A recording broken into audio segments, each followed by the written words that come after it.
¿Qué tal? Buenos días. Aunque el frío del otoño no ha llegado aún, los expertos médicos advierten de que cuando lo haga vendrá acompañado de 3 virus, que si por separado dan problemas, los 3 a la vez pueden complicarnos mucho la vida. A 2 los conocemos bien, el COVID y la gripe, pero el tercero es menos popular, se llama VRS, virus respiratorio sincitial, muy parecido a los otros 2 en sus síntomas. Los expertos le han dado un nombre a esta amenaza que se multiplica por 3, tripledemia.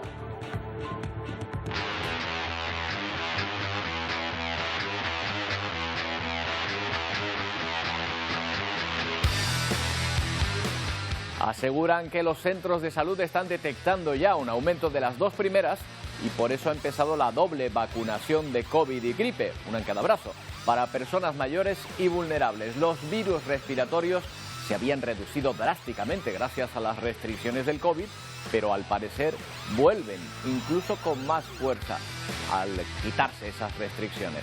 El problema no está tanto en la gravedad de los efectos como en la presión hospitalaria que puedan generar.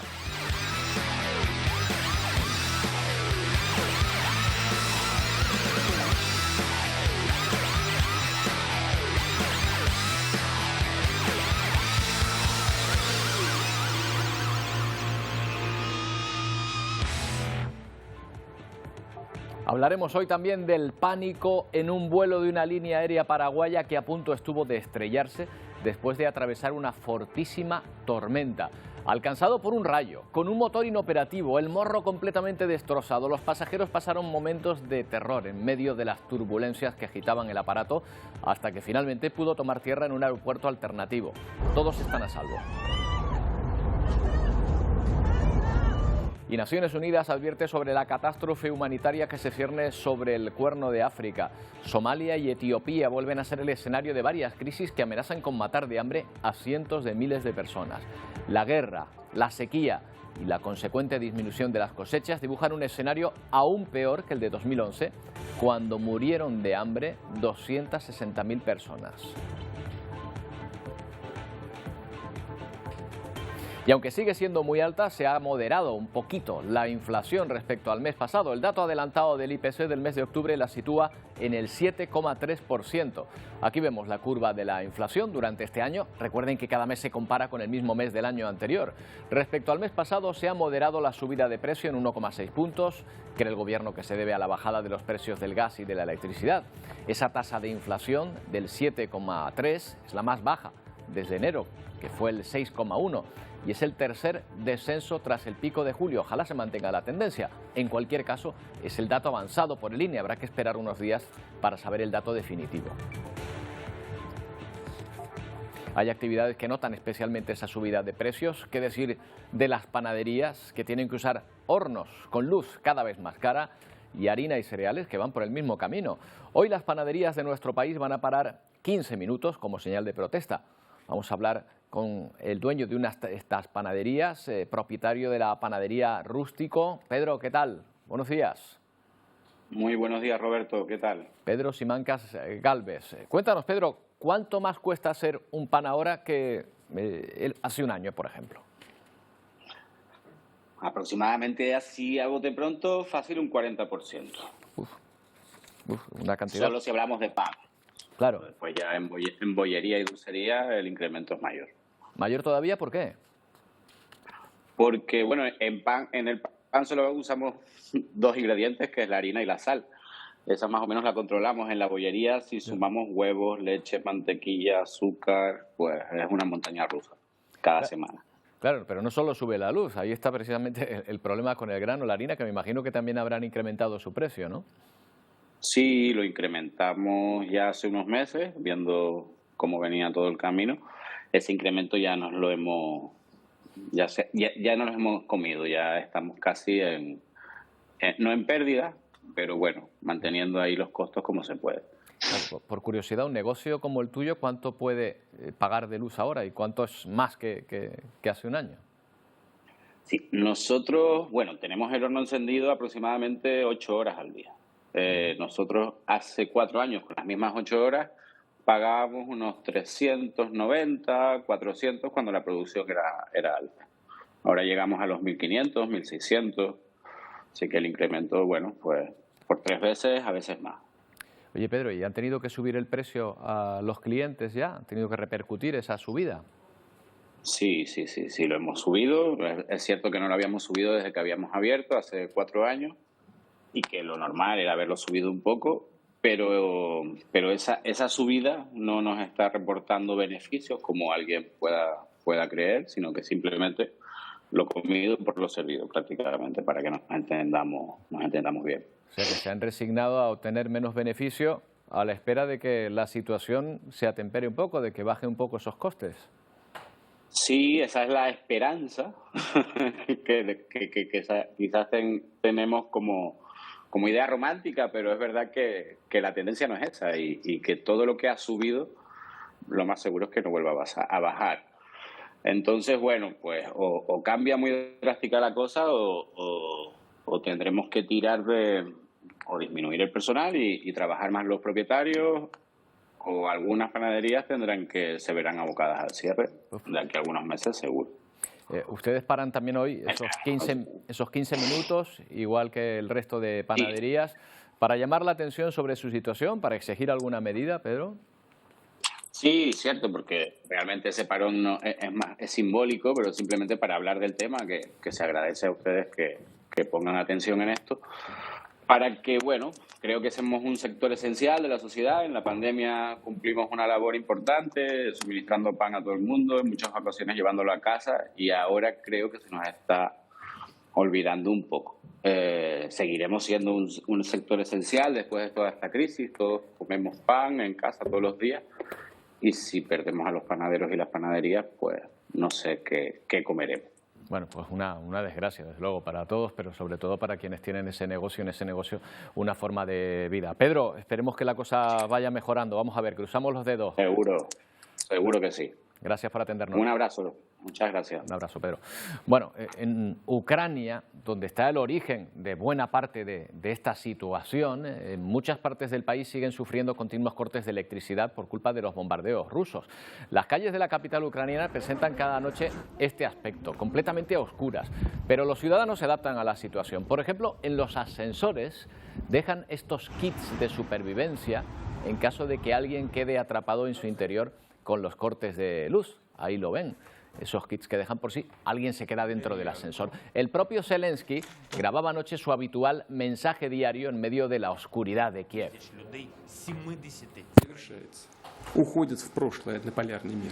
También en su línea, el presidente ruso cargaba en su discurso de ayer las amenazas contra todos, anunciando que estamos ante la década más peligrosa e impredecible desde la Segunda Guerra Mundial. Putin reclama un nuevo orden mundial contra Occidente, mientras el Parlamento ruso dejaba claro cuál es la escala de valores que defiende Putin, silenciando a los colectivos homosexuales en medios de comunicación, obras culturales, Internet y publicidad. En Naciones Unidas, al mismo tiempo, Rusia aguantaba un rapapolvo literalmente mundial. How much more of this nonsense do we have to endure? ¿Cuántas tonterías más de estas tenemos que soportar? Recriminaba la embajadora del Reino Unido en Naciones Unidas a su homólogo ruso por sus denuncias sin fundamento sobre armas nucleares, biológicas o bombas sucias en Ucrania. Nadie en el Consejo de Seguridad dio pábulo a estas denuncias con las que Rusia, según todos los presentes, solo trata de buscar excusas a sus injustificables actuaciones. Bueno, Ucrania también golpea por su parte las infraestructuras que sirven de aprovisionamiento a las tropas rusas. El ejército ucraniano ha bombardeado este jueves varios tanques de combustible y depósitos de petróleo instalados en una estación de tren en Chartask, una ciudad ubicada en la región de Donetsk que está controlada por prorrusos. Y es probable que este conflicto tape la gravedad de otras situaciones como la que se cierne sobre el llamado Cuerno de África. Como ejemplo, estas conversaciones de paz en Sudáfrica para tratar de parar la guerra en Etiopía. Pero no esperen grandes delegaciones, nubes de periodistas ni declaraciones altisonantes. Conversaciones casi de funcionarios, con una sala de prensa, la van a ver enseguida, casi vacía y una atención, por lo tanto, nula a lo que ocurre en este país. Ni siquiera los grandes titulares de periódico, ya ven cómo estaba la rueda de prensa, recogían esta noticia en sus ediciones.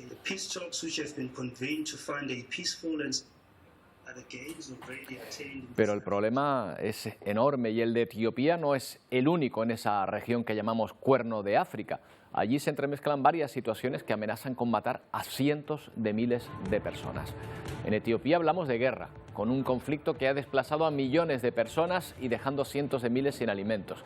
Pero en la vecina Kenia, un país más desarrollado, hay 942.000 niños en situación crítica. En total son más de 3 millones de personas en emergencia alimentaria. Añadan a este problema la sequía, sobre todo en Somalia, el tercero de los países implicados. Tierras áridas y secas donde no crecen las cosechas. UNICEF asegura que cada minuto un niño es atendido por desnutrición aguda. La situación es a día de hoy peor que antes de la hambruna de 2011, que se cobró la vida de 260.000 personas.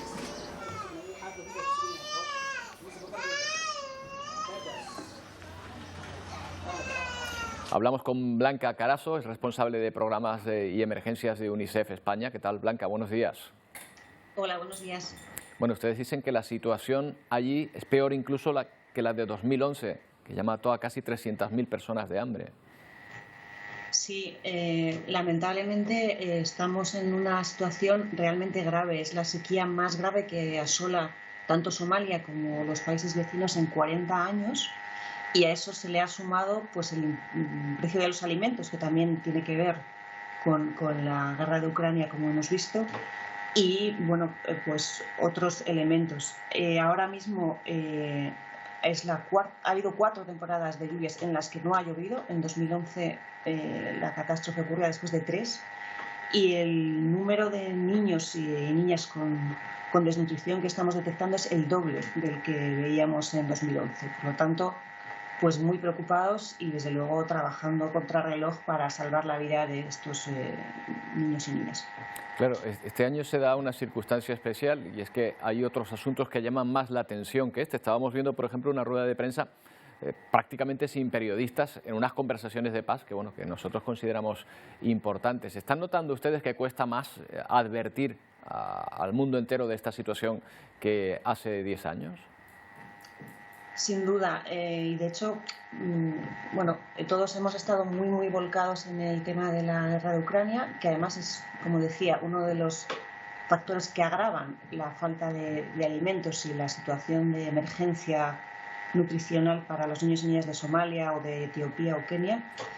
Y además vemos que no solamente es la falta de atención, sino también la falta de recursos, porque ha habido muchos recursos de acción de ayuda humanitaria que se han tenido que destinar a las personas afectadas por la guerra de Ucrania y que, por tanto, pues ahora es más difícil contar con ellos para poder encontrar y tratar a estos niños y niñas con desnutrición y mejorar su situación y salvar las vidas de todas estas personas en países como Somalia.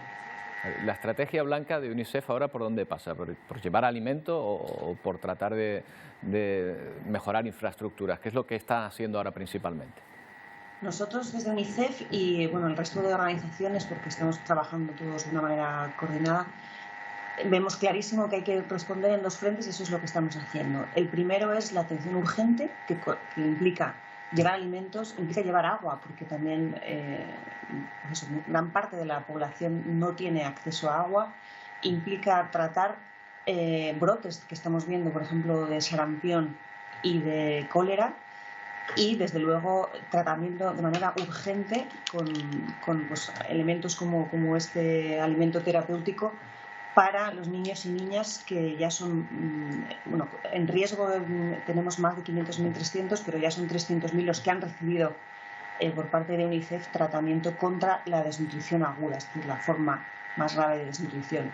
Esa sería la respuesta inmediata y en paralelo estamos trabajando, y es donde obviamente contamos con más dificultades por la falta de recursos, pero tenemos que trabajar en mejorar los sistemas, en mejorar los servicios de agua, en mejorar los sistemas de protección social para que las familias en situación vulnerable tengan ayudas, en hacer que los sistemas de producción de alimentos sean más fuertes, ¿no?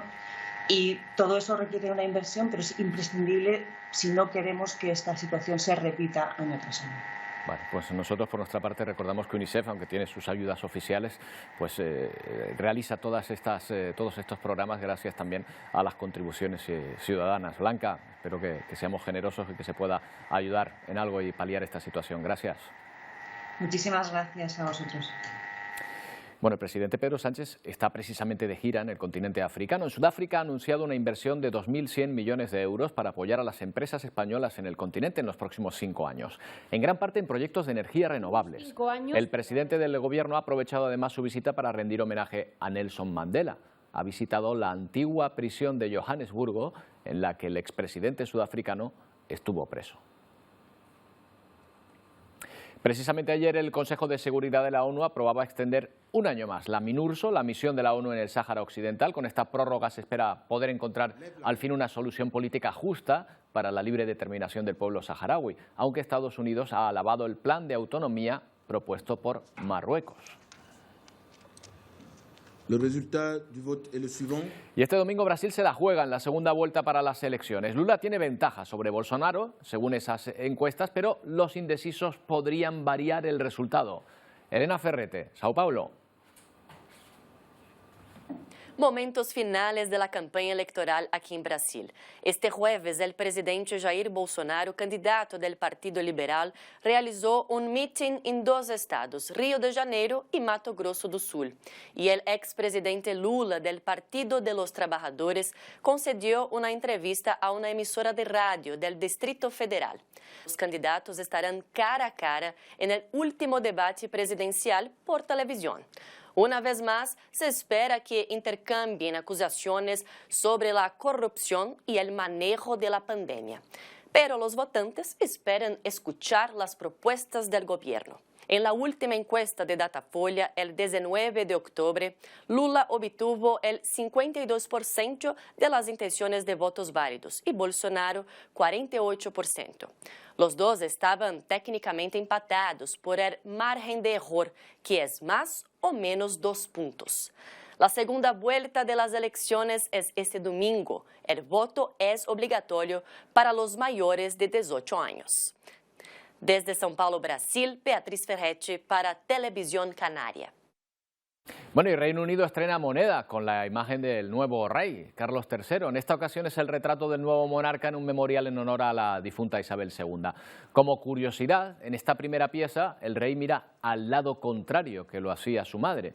Le rodea la frase escogida por el propio monarca para su reinado: por la gracia de Dios y defensor de la fe. La Real Casa de la Moneda Británica trabaja ya en su elaboración y espera que entre en circulación en el mes de diciembre.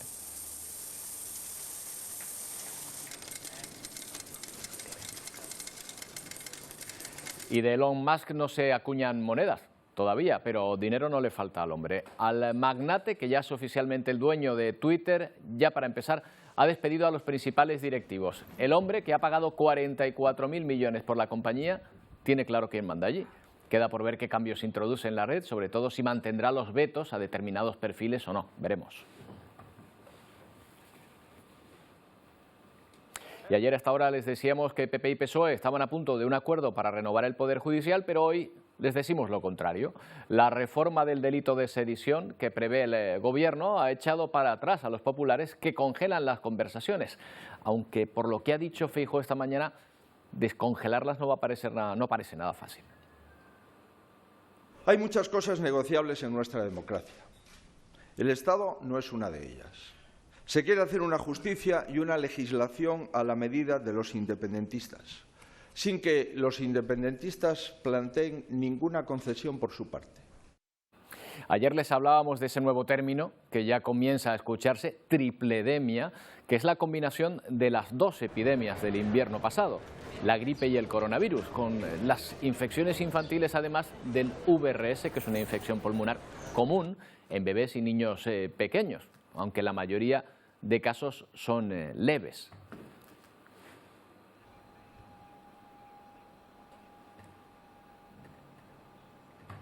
Amos García Rojas es presidente de la Sociedad Española de Vacunología. ¿Qué tal, Amos?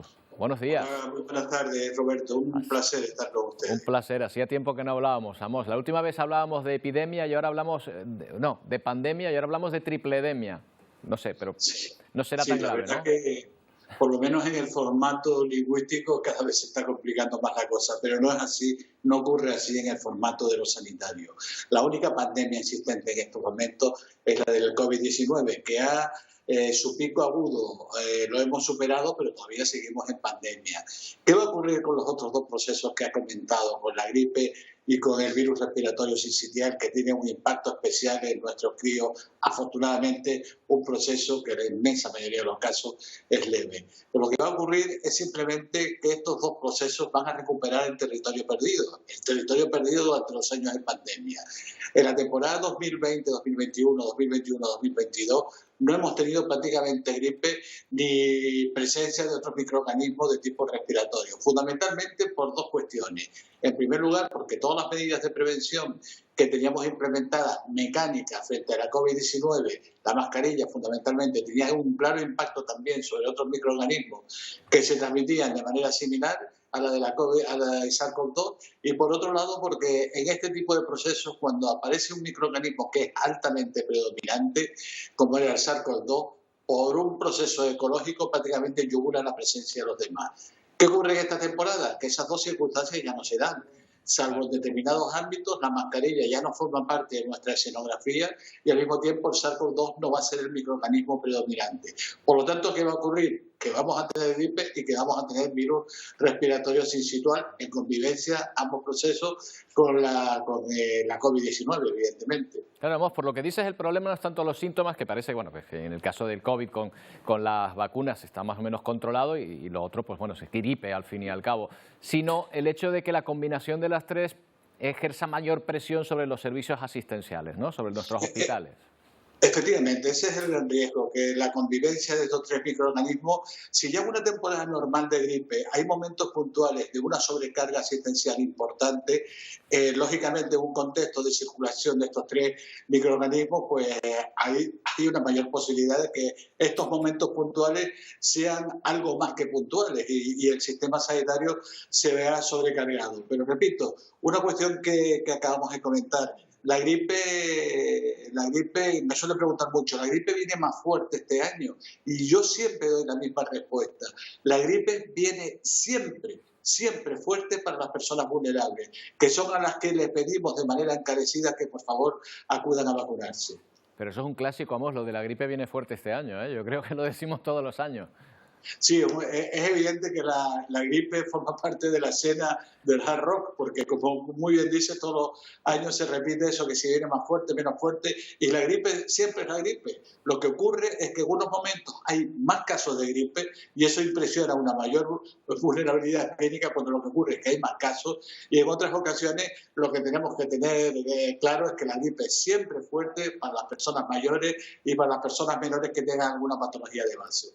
En todo caso, ahí está la vacunación que se está llevando a cabo, la prevención, por supuesto, siempre que se pueda, pero ahí se está yendo la gente ahora con un bracito, un pinchacito en cada brazo, ¿no?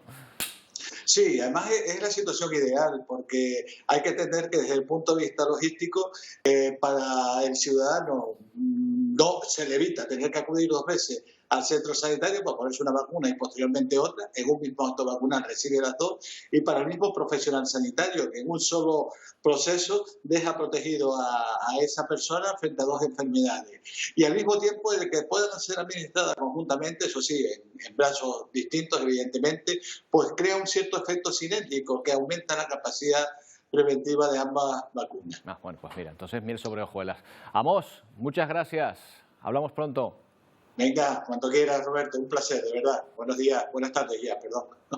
Bueno, pues llegamos a una pausa. Enseguida volvemos a hablarles de unas pulseras que están llegando a nuestras playas y que llegan desde el continente americano. Enseguida les explicamos por qué, no tardamos.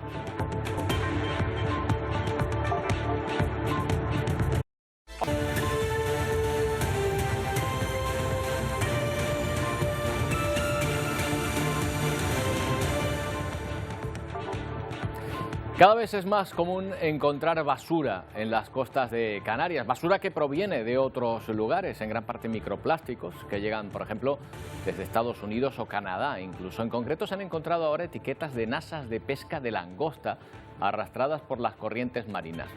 es una investigación realizada por científicos de la Facultad de Ciencias del Mar de la Universidad de Las Palmas de Gran Canaria, la que pone ahora mismo esto de relieve. El objetivo es generar una base de datos con la recogida de muestras y se está pidiendo la colaboración ciudadana.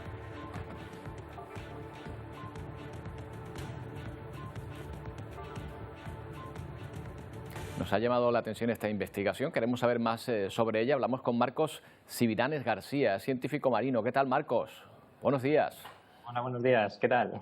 Bueno, Marcos, ¿cómo va la recogida de pulseras de este tipo? ¿Hay muchas?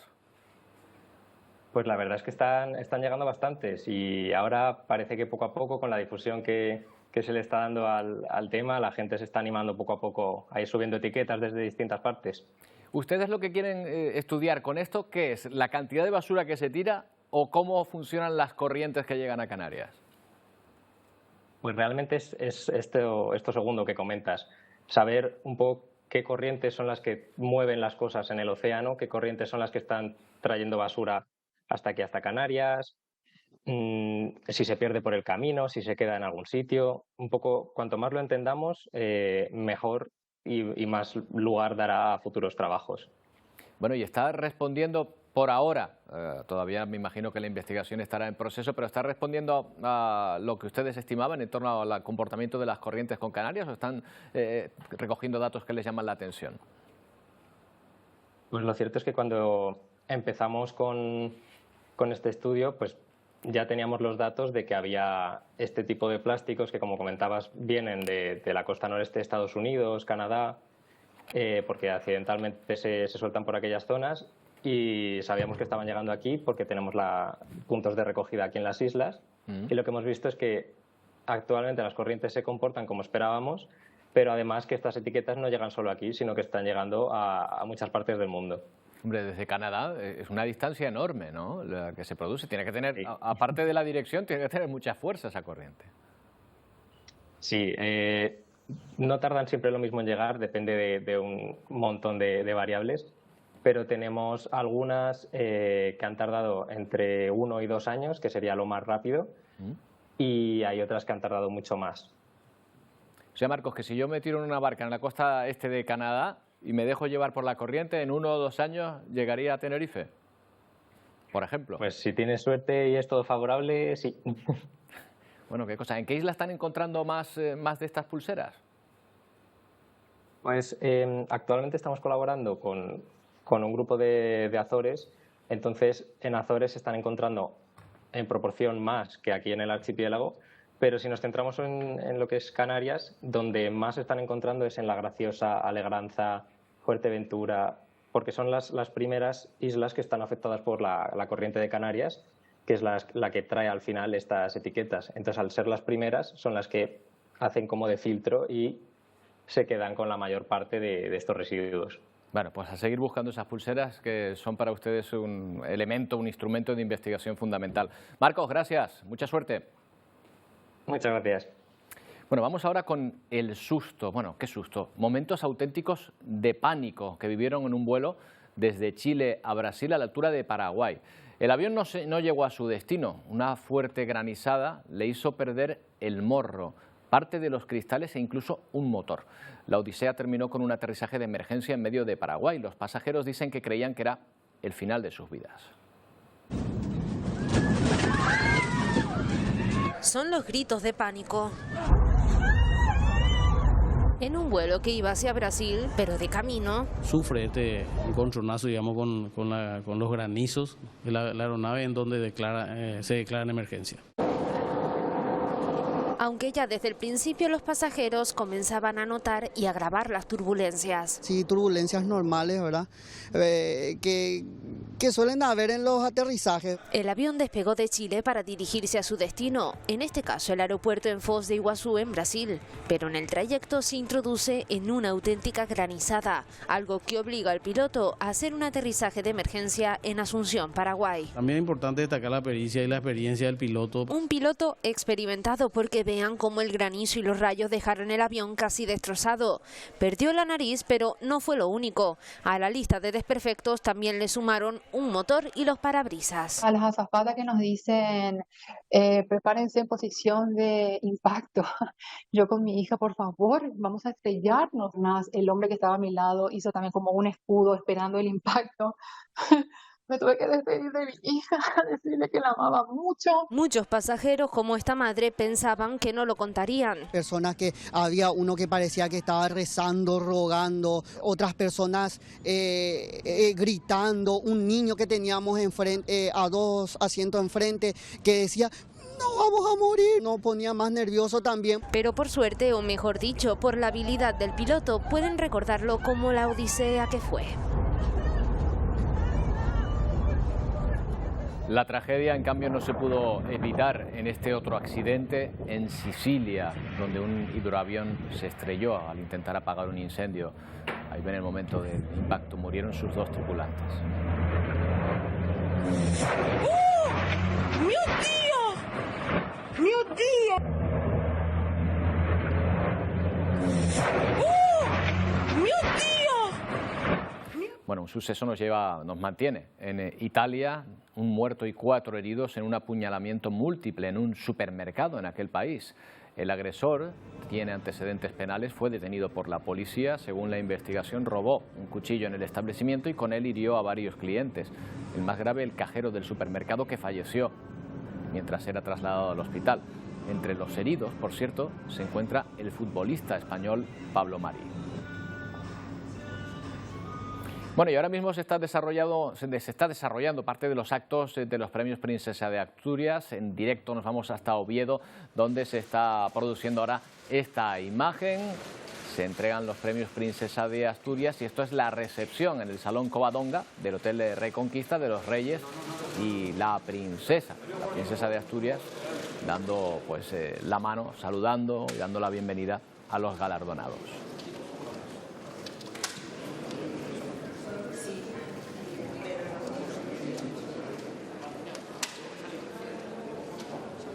Bueno, la Noche de Difuntos o el Día de Todos los Santos se celebra especialmente en México el 1 y el 2 de noviembre. Se han convertido también en días de fiesta y de celebración. Se cree que al menos durante esas fechas los muertos tienen permiso para disfrutar y convivir con sus seres queridos. Bueno, pero se lo han tomado literalmente en este país porque lo celebran, por ejemplo, en un pueblo llamado Pomuch, exhumando los restos de los familiares y sentándolos con ellos a su mesa. Cada año los habitantes del pueblo de Pomuch, en el sur de México, limpian los huesos de sus familiares fallecidos en un ritual para honrar a los muertos. Se le conoce como limpieza de los santos restos. Estas tradiciones vienen de los antiguos mayas. Se hace con la idea de no olvidarlos y seguir teniéndolos cerca. Esto es de mi abuelita, mi abuelito. Y este es mi papá. Al morir un habitante de este pueblo, su cuerpo se coloca en una bóveda que permanecerá sellada durante 3 años. Después de ese tiempo se exhuma para limpiar los restos y se coloca en una caja de madera donde se exhibirán permanentemente en nichos funerarios abiertos. Significa como si fuera un día de fiesta para ellos. Como usted significa un día su cumpleaños. Según las creencias mayas, la muerte es una etapa de la vida en la que los difuntos evolucionan hacia seres más elevados y espirituales.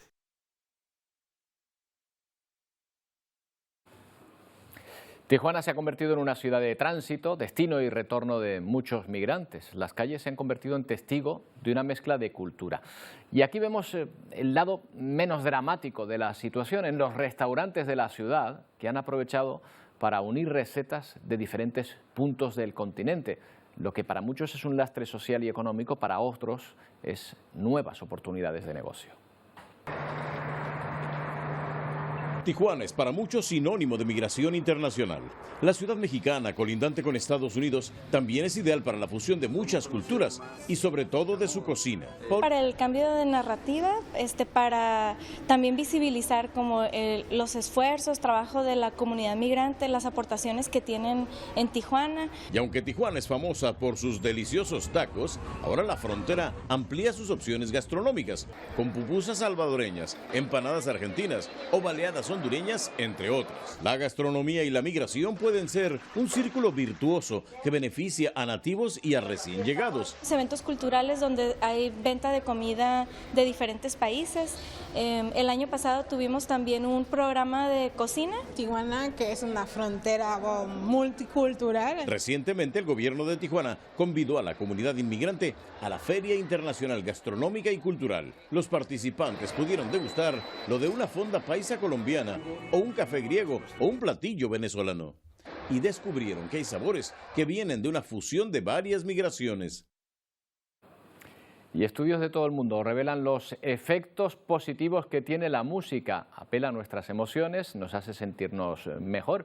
Se utiliza mucho incluso en terapias con pacientes de Alzheimer. Bueno, las letras de las canciones es una de las últimas cosas que nuestro cerebro olvida.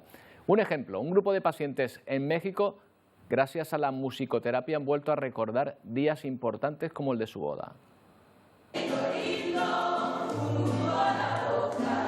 Recordar una canción al pie de la letra y volver a sentir la misma emoción quizás sea una de las mejores terapias para estos pacientes con Alzheimer en México, rodeados de mariachis. Se olvidan, esta vez de forma alegre, de su enfermedad. El mariachi pues, es un símbolo muy específico mexicano que ayuda a que las personas mayores pues recuerden estos momentos de felicidad. Es lo que le sucede a esta abuela de 90 años. Que entre letra y letra recuerda a su esposo ya fallecido. Depende de la canción porque de todas maneras con los mariachis todas son muy bonitas, pero hay unas que sí, cuando vivía mi esposo, trae un recuerdo tremendo. No puedo olvidar. La música es lo penúltimo que se pierde porque tiene una relación muy estrecha en un rincón del cerebro donde están no solamente los recuerdos musicales, sino también ligados a estas emociones que provocaba la música en aquel entonces. Pero no solo la música. Pablito clavó un clavito en la calva de un calvito. Cada día Leonor hace ejercicios de memoria que le ayudan a sentirse mucho mejor. Ayer tenía que hacer unir puntos y ella ya había hecho las hojas, entonces cuando yo las encontré, pues ya las había hecho. Y así la melodía del mariachi se convierte en cada paciente no solo en música para la cabeza, sino también para el alma. Bueno, y esta es otro tipo de terapia musical. Hay muchas personas, muchos fanáticos de la música que sueñan con conocer a sus artistas favoritos, pero la experiencia que le vamos a contar ya es otro nivel. Por segundo año, el cantante Daddy Yankee pone en alquiler su casa de Puerto Rico y lo hace a través de Airbnb. Obviamente no porque el artista tenga problemas de dinero, sino para que lo recaudado se done a una ONG que ayuda a los afectados por los huracanes Irma y María de 2017. Este año Daddy Yankee abre de nuevo las puertas de su casa, pero será como una primera vez, ya que se ha reformado para que los huéspedes disfruten aún más de esta propiedad diseñada por Stewart Rodríguez, que ha sabido captar la esencia vibrante y colorida del líder y pionero del reggaetón. Pero es una experiencia, ¿no? O sea, es una experiencia para que el fanático de Yankee, ¿verdad? Directo, pues tienen aquí una alternativa, ¿verdad? En la propiedad donde, pues, sin duda van a tener un anexo más directo con él y van a pasarla muy bien. En esta mansión el artista ha compuesto algunos de sus mayores hits, pero su logro más reciente ha sido convertirse en anfitrión de la plataforma Airbnb, donde a partir del 6 de diciembre cualquiera podrá alojarse en esta vivienda por $85, 74 euros la noche. Es un precio simbólico para celebrar que 85 de sus canciones han entrado en las listas de éxitos.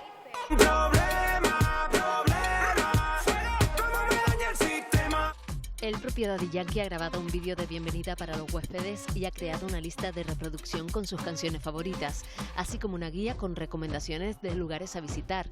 El dinero que paguen los inquilinos irá destinado a la ONG Protechos, que trabaja en la reconstrucción de hogares afectados por los huracanes Irma y María en 2017. Hombre, 74 euros por noche yo lo veo asequible, ¿eh? Wendy, Pedro, no sé si ya tienen planeadas sus próximas vacaciones, pero ahí tienen una opción. Desde luego que sí, no está nada mal, pero todavía están un poquito lejos esas vacaciones. Bueno, Roberto, tenemos muchísimas cosas preparadas para hoy en Ponte al Día. Entre otras, vamos a abordar uno de los debates de los próximos días. Se lo preguntamos a ustedes en casa. ¿Son más de Halloween o del Día de los Finados? Roberto, yo no sé de qué celebración eres tú. Nosotros lo tenemos clarísimo. Somos del Día de los Finados, pero, ojo, eso no quiere quitar mérito a otro tipo de celebraciones. Hoy, desde La Laguna, desde la isla de Tenerife, vamos a conocer de cerca cómo celebran la muerte en México. Eso sí, nosotros seguimos apostando por lo nuestro, por nuestras tradiciones, y vamos a seguir viendo, bueno, pues más actos, más actividades del Día de los Finados en distintos puntos del archipiélago. Otro de los debates tan recurrentes por estas fechas, el del cambio de hora. Ya saben ustedes que la madrugada del sábado al domingo vamos a tener que atrasar el reloj 1 hora. Cuando sean las 2 volverán a ser la 1. Y siempre, bueno, pues están esas preguntas de si es beneficioso para los ciudadanos y si realmente supone un ahorro energético. Todo esto a las puertas del fin de semana. Así es, un fin de semana que comienza bastante largo para muchos, porque aquellos que puedan se cogerán este puente. Y bueno, lo que nos preguntamos es qué tiempo va a ser. ¿Seguiremos con este calor tan impropio de esta temporada del año? Bueno, pues también se lo vamos a resolver aquí en nuestro programa con Adrián Cordero. ¿Nos comeremos alguna castaña hoy? Quédense con nosotros y ya verán. Igual sí. Ya verán, hasta ahora. Hasta ahora. Bueno, unas castañitas ahora no vendrían nada mal, la verdad. Bueno, Antonio Cárdenas viene hoy de rojo. Bueno, él no, pero los contenidos que nos trae hoy, oye, en todo aparece el rojo. Empezamos con cerezas, ¿verdad? Todo al rojo este fin de semana, todo al rojo. Roberto. Sí, venga. bueno, no sé si son cerezas, arándanos, si son bayas. Bueno, el caso es que son frutos rojos, ¿no? En inglés lo dicen berries, prácticamente a todos. Eso son bayas. Que se han recolectado en esta época en Bielorrusia. Por tanto, enseguida vamos a ver esas cerezas, pero vamos a irnos un poquito más lejos todavía, vamos a ir de lejos a cerca para hablar de cangrejos. ¿Sabes que hay una isla? Rojos también, ¿no? También, claro, hoy todo el rojo, todo mira, el rojo. ahí los tenemos, todo el rojo. Mira, ¿sabes que hay una isla, Roberto, en el sudeste asiático que se llama la Isla de la Navidad? Pues en la Isla de Navidad están estos cangrejos, son propios de allí, y resulta que pues, huyen, en cuanto llega la Navidad huyen para que no los echen al caldero, ¿no? Para que sí, no. Lo que hacen es desplazarse 8 kilómetros hacen en 5 días para irse a la costa y aparearse allí. Bueno, y este recorrido lo hacen millones de cangrejos. Yo he leído en algunos sitios que dice que hay 65 millones de cangrejos. Parece un poco exagerado, pero bueno, ahí hay bastantes. Ahí por lo menos algunos millones se ven. Cruzan incluso carreteras, como estamos viendo en estas imágenes, y lo que hacen en esa isla es cortar las carreteras para que no sean aplastados por los coches o cualquier otro vehículo que pase por allí. La verdad es que qué bonita aplicación. La naturaleza es así. Bueno, y con lo que tú decías, el rojo, seguimos hablando de rojo y nos vamos hasta Bielorrusia, donde cada año se recolecta también entre 5 y 30 millones de estos frutos que estamos viendo. Yo diría que son arándanos rojos, he estado buscando por ahí, existe el arándano rojo, también pueden ser bayas. Bueno, ahí están recolectándolo con este método tradicional que dicen que fue importado de Estados Unidos. Tú imagínate, un método para importar estos frutos desde Estados Unidos en Bielorrusia, que está frontera con Rusia. La globalización que llega a todo, ¿eh? ¿Te das cuenta? Sí. Bueno, seguimos con el rojo y nos vamos ahora hasta un afluente de un río en Cusco. ¿Qué dices tú? Aquí es donde nace el clipper de fresa, pues a lo mejor, porque fíjate cómo está cubierto completamente de rojo en este afluente. Es un río en Cusco, en Perú, y que no baña lo que vamos a ver ahora, que es el Mar Rojo. El Mar Rojo se llama Mar Rojo, tiene ese nombre. Espérate, pero ¿por qué es de color rojo este río? Por unos pigmentos de óxido que dicen que lo tiñen de rojo en estas épocas del año. Óxido de cobre puede ser, ¿no? Puede ser. Ay, qué bonito. Vale, y esto no es lo que baña el Mar Rojo, ¿no? No es un afluente. No, no es un afluente. Ahora estamos en el Mar Rojo, que lógicamente no es rojo, aunque se llame Mar Rojo. Y este señor ha decidido, Roberto, cruzar de punta a punta el Mar Rojo, además por diferentes recorridos. Está haciendo como 120 kilómetros en 16 días. ¿Para qué? Para concienciar de la riqueza de este mar, que enseguida vamos a ver lo que hay en el fondo también, unos corales de los más importantes que hay en el mundo. Claro, se acerca esa cumbre del clima de las Naciones Unidas que se va a celebrar en Egipto dentro de muy pocos días.